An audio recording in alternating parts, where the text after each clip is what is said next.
Bonjour et bienvenue dans notre module de formation aux cotations liées au Covid-19.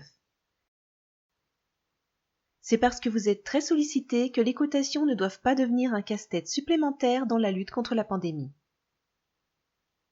l'AFCOPIL vous fait bénéficier de son expertise avec ce e-learning simple et concret. Les dispositions mises en place peuvent se décliner en 3 parties.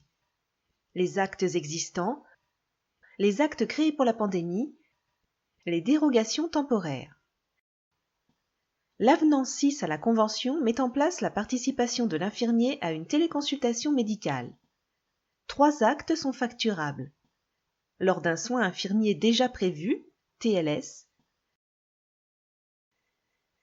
dans un lieu dédié aux téléconsultations, TLL,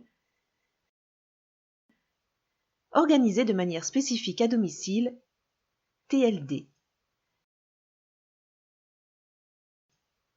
Par dérogation, la téléconsultation TLS se cumule à taux plein avec les autres actes réalisés au cours de la séance. Les partenaires conventionnels, CNAM et syndicats représentatifs ont travaillé étroitement avec le ministère pour mettre en place des actes infirmiers spécifiques. L'acte de visite à domicile des patients Covid, le télésuivi infirmier, l'acte de prélèvement veineux ou test nasopharyngé. Ces actes sont soumis à prescription médicale qui en détermine la fréquence et la durée. L'acte de visite à domicile. Pendant la durée de l'épidémie, de manière dérogatoire et transitoire, et afin d'assurer la surveillance à domicile des patients atteints ou suspects d'infection, les infirmiers sont autorisés à coter un AMI 5,8 par analogie à l'article 5 ter. Par dérogation, la MCI est applicable à cet acte. Si des soins infirmiers sont effectués lors de la séance, cet AMI 5,8 est cumulable à taux plein par dérogation à l'article 11b. L'acte de télésuivi. Pendant la durée de l'épidémie, de manière dérogatoire et transitoire et afin d'assurer la surveillance des patients atteints ou suspects d'infection, le suivi à distance en télésoin par l'infirmier ou télésuivi a été créé.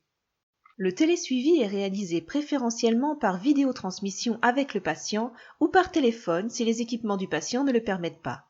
Cet acte est coté AMI 3,2 en soins particuliers exonérés sans possibilité de facturation d'indemnité de déplacement. Pour ces 2 séances de soins, visite à domicile et télésuivi, la surveillance infirmière repose sur une surveillance de la température, une évaluation de la fonction respiratoire, une évaluation de la fonction cardiovasculaire, une surveillance de l'état général. Les signes de gravité suivants sont des indications d'hospitalisation.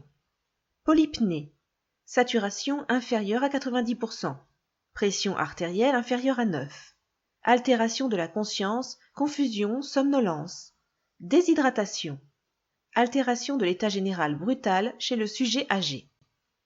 Enfin, durant la pandémie, l'acte de prélèvement sanguin ou le test nasopharyngé chez un patient suspect ou atteint sont revalorisés.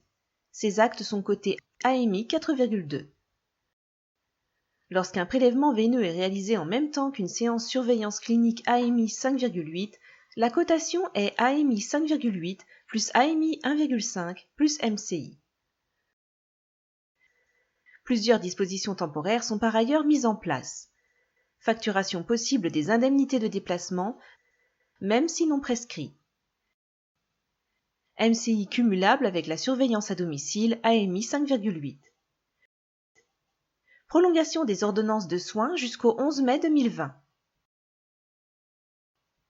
Facturation à l'assurance maladie des actes réalisés dans les établissements médico-sociaux.